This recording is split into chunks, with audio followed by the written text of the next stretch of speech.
materials needed for this project are cotton balls or newspaper, scissors, stapler, markers or crayons, and at least 2 sheets of construction paper, preferably a Valentine Day color.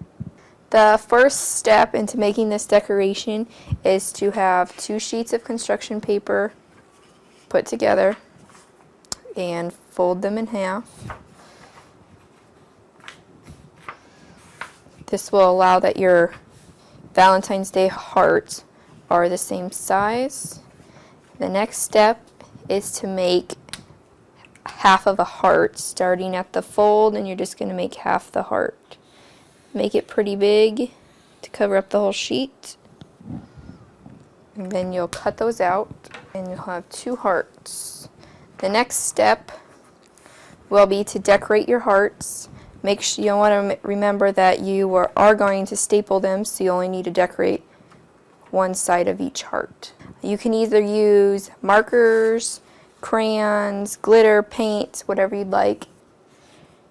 And